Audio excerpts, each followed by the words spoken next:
కొందరు అంటారు నాకు కొన్ని సమస్యలు ఉన్నాయి, తీరినాక దేవుడి దగ్గర. నేను సమస్యలు ఎక్కడ తీరుతాయి నీకు? గోతులోకి వెళ్ళాకే తీరేది.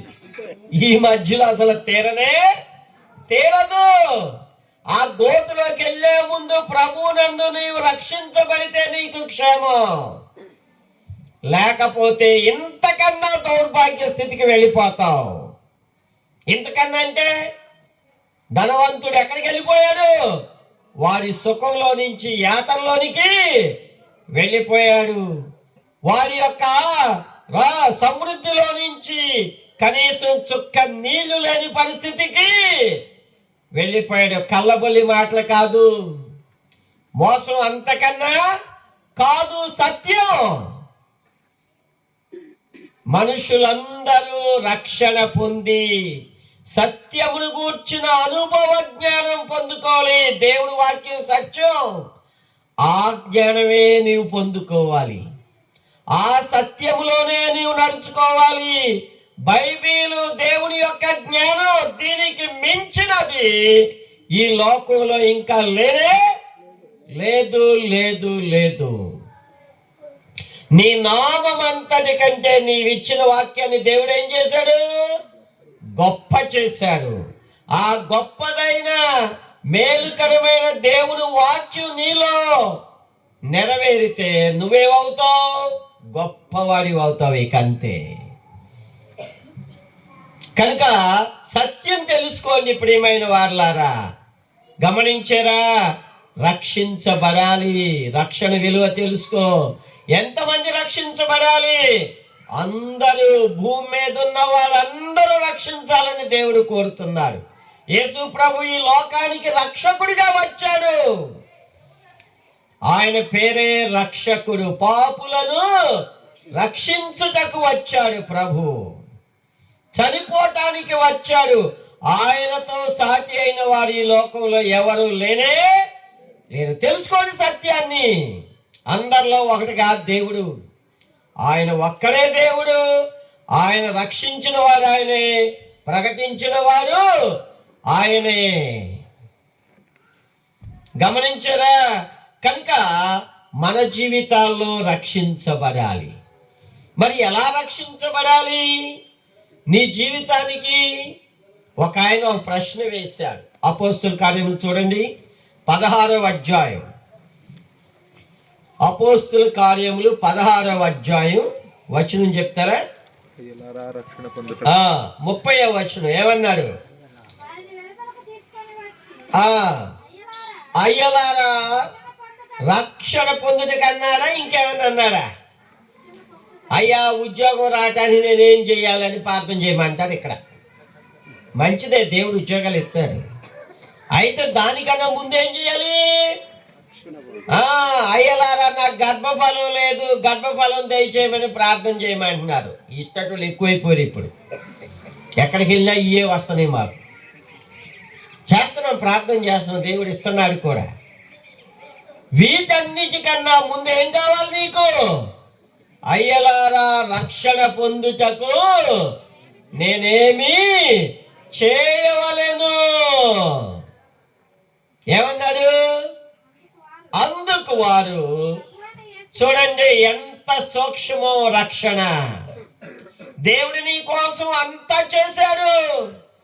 నీ పక్షముగా, నీకు బదులుగా, నీ స్థానములో దేవుడు నీ పాపానికి ప్రాయశ్చిత్తం చేశాడు.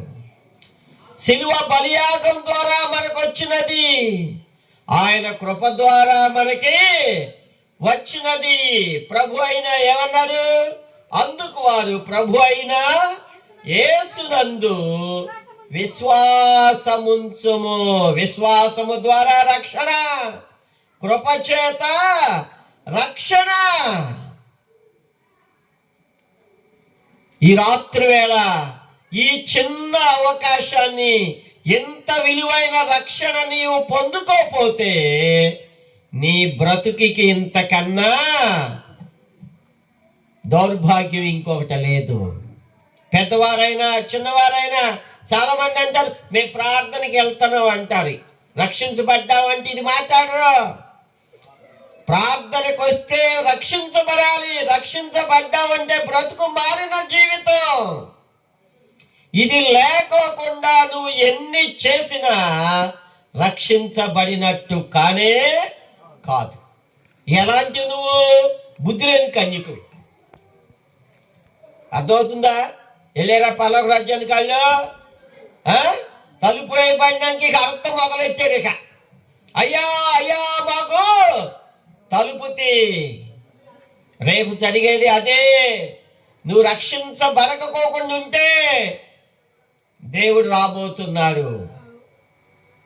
అర్థమైందా? కనుక మన జీవితాల్లో ఎలా రక్షించబడాలి ఒక్క మాట ఉంది చూడండి. 9వ అధ్యాయం అపోస్తుల రోమా పత్రిక 13వ వచనం చదవండి. రోమా 9:13 ఏమని ఉంది? యాకోబును 9:13 రోమా పత్రిక 10:9 క్షమించండి. రోమా 10:9 ఏమన్నాడు? అదేమనగా నీ నోటితో ఒప్పుకొని. తర్వాత 13వ వచనం చదవండి. ఏమనుంది? ప్రభునామమున ప్రార్థన చేయువాడెవడో వాడే నువ్వు రక్షింపబడాలి అంటే యేసు ప్రభు నామములో నువ్వేం చేయాలి? ప్రభువా నా పాపములు క్షమించు. ఇంతకన్నా ఇంకా నువ్వు చేసేది ఏమీ లేదు. ప్రభువా శిలువలో కార్చిన పరిశుద్ధ రక్తంలో నన్ను కడిగి పవిత్రపరచు అని ప్రార్థన చేయి. ప్రభు నామమున ప్రార్థన చేయవాడెవడో వాడే రక్షించబడతాడు. యేసు ప్రభు నామము తప్ప ఈ లోకంలో ఎవరు రక్షణ పొందలేడు. ప్రియమైన వారలారా, ఆయన కృప ద్వారా రక్షించబడతావు. విశ్వాసము ద్వారా రక్షించబడతావు. ఆయన సన్నిధిలో ప్రార్థన చెయ్యి. హృదయాన్ని విప్పు, నోరుని విప్పు. ప్రభువా పాపిని శిలువలో కార్చిన పరిశుద్ధ రక్తంలో నన్ను కడిగి పవిత్రపరచని ప్రార్థన చేయి. ప్రభు ఏం చేస్తాడు? నిన్నిప్పుడే రక్షిస్తాడు. అంతే. చాలా మంది రక్షించబడతారు. రక్షించబడిన తర్వాత ఏం చేయాలి? 1 పేతురు పత్రిక 2వ అధ్యాయం 1వ వచనంలో ఏమని ఉంది? చదవండి. ప్రభు దయాళుడని రుచి చూచి ఉన్న ఎడల సమస్తమైన దుష్టత్వమును. సమస్తం మానాలి, సగం సగం కాదు. అర్థమైందా? సగం లోకం సగం దేవుడు అంటారు కాదు. ఇది రక్షించబడినట్టు కానే కాదు. తెలుసుకోండి. సమస్తమైన దుష్టత్వమును, కపటమును, వేషధారణను. సమస్తమా సగం సగమా? సమస్తము. ఏం చేయాలి? మానుకోవాలి. మారిన జీవితం ఇదే మారు మనసు. రక్షించబడ్డావు అంటే సమస్తము. ఇవాళ 4 గ్లాసులు తాగుతాను, రేపు 2 గ్లాసులు తాగుతాను, రేపు తర్వాత 1 గ్లాసు తాగుతాను అంటాం కాదు. దేవుడు ఇలాంటివి ఎక్కడా చెప్పలేదు. మాని ఏం చేయాలి? క్రొత్తగా జన్మించిన శిశువులు నూతన జన్మ, నూతన సృష్టి పోలిన వారై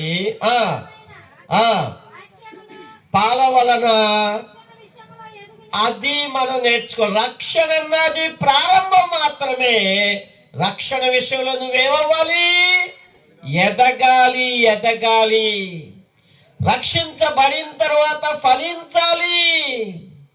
రక్షించబడిన తర్వాత నీ మాదిరికరమైన జీవితం అనేకులకు తెలియచేయాలి సాక్ష్యం ద్వారా.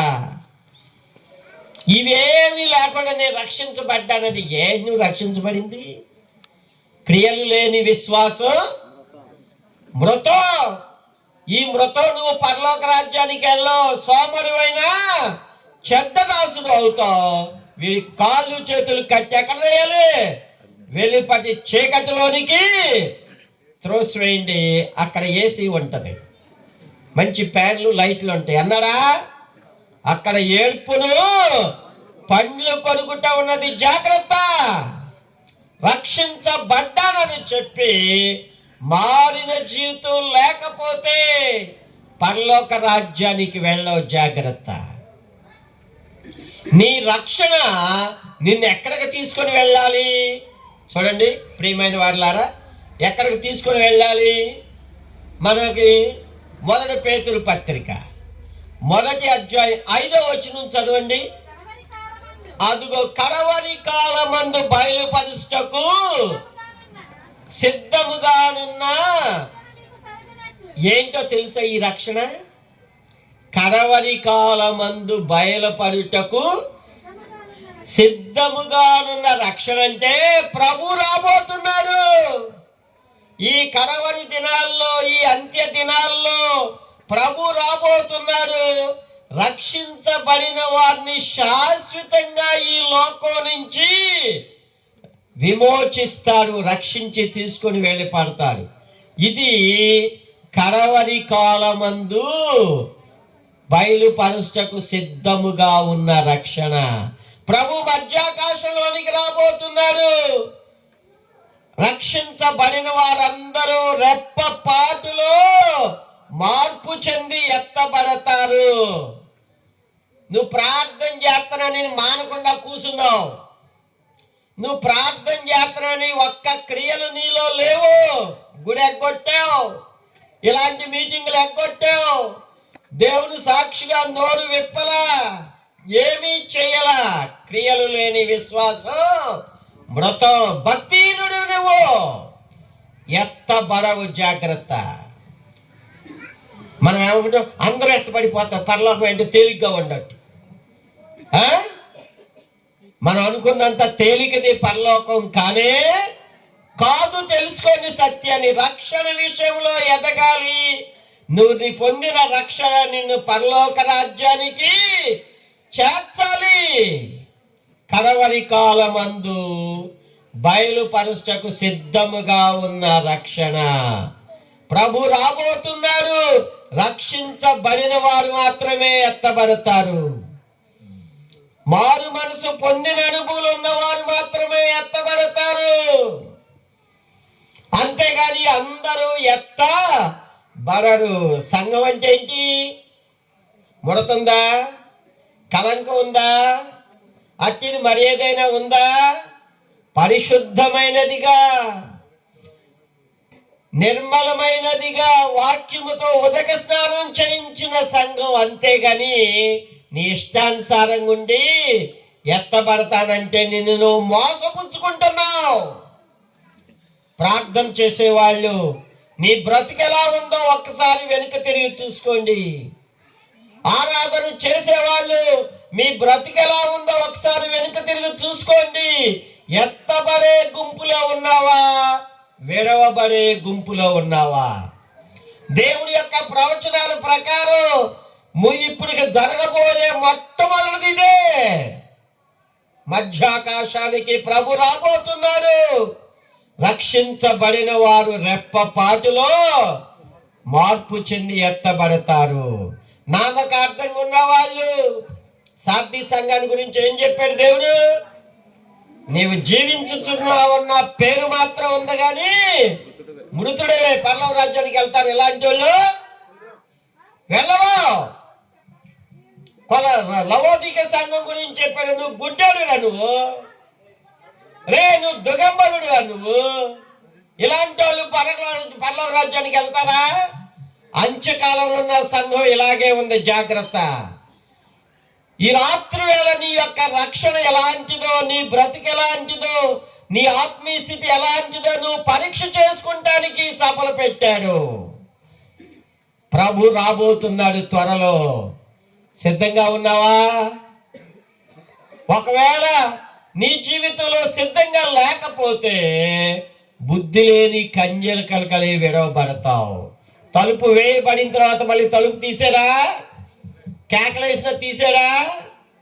కేకలేసిన ఇక తీయడు, జాగ్రత్త. ఇంకా ప్రభు ఒక మాట అన్నాడు, మీరెవరో నేను అసలు ఎరగనే ఎరగరు అంటే వీళ్ళు ప్రార్థనకు వచ్చిన దేవుడు ఇన్ని చూడ,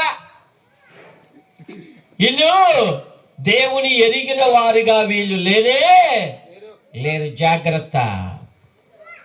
ప్రభు నిన్ను ఎరిగిన వారుగా ఉండాలి అంటే నీలో రక్షణ అనుభవం ఉండాలి, పరిశుద్ధత ఉండాలి.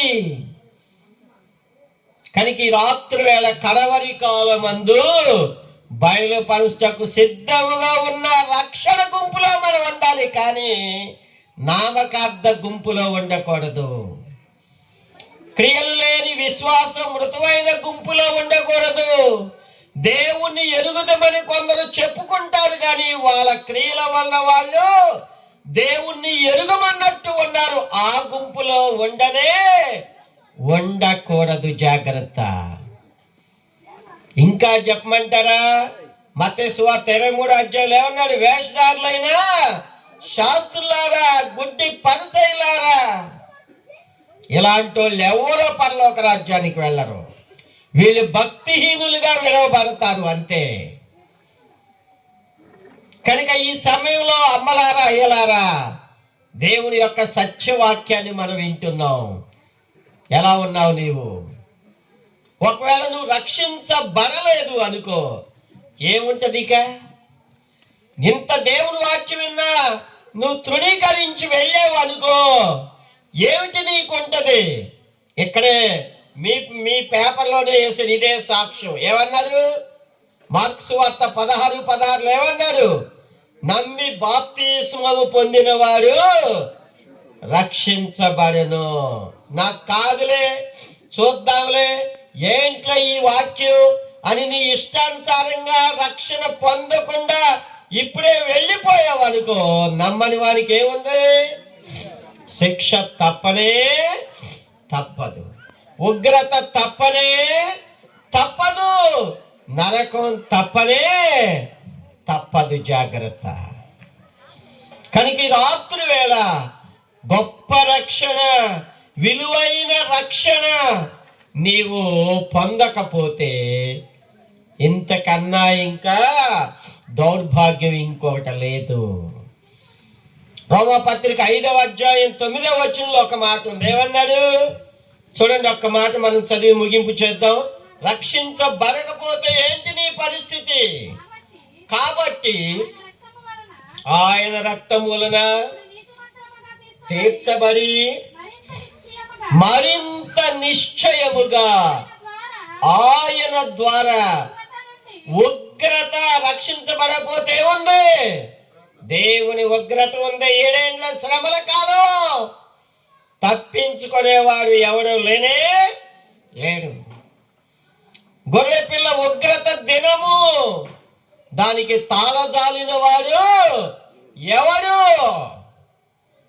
అదే 7 ఏళ్ల శ్రమల కాలం. మరింత నిశ్చయముగా ఉగ్రత నుండి రక్షింపబడుదుము. రాబోయే కాలం ఎలా ఉందో తెలుసా? చదువుకున్న వాళ్ళకి తెలుసు. ఆర్టిఫిషియల్ ఇంటెలిజెన్స్ వచ్చేసింది ఇప్పుడు. అర్థమైందా?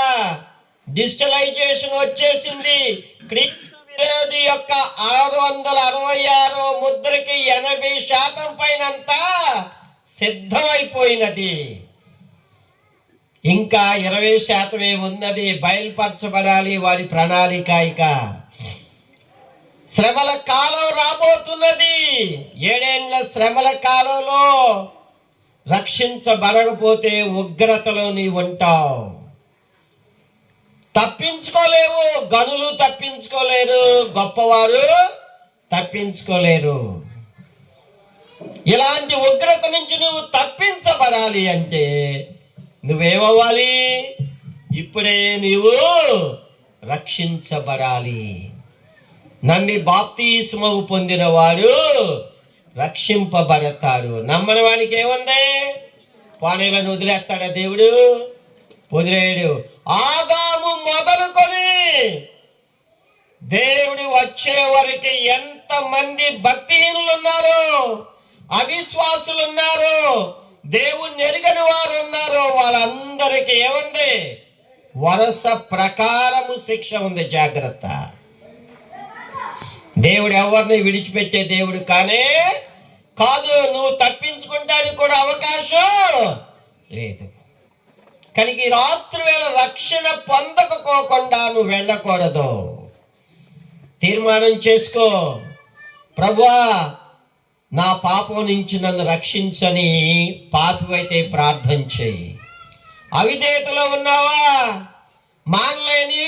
పాపం మానలేని స్థితిలో ఉన్నావా, ప్రభువా నా అవిధేయత నుంచి నన్ను రక్షించు, నీ బిడ్డగా సమస్తాన్ని మానుకుంటాను, రక్షణ విషయంలో ఎదుగుతాను అని చెప్పి తీర్మానం చేసుకో.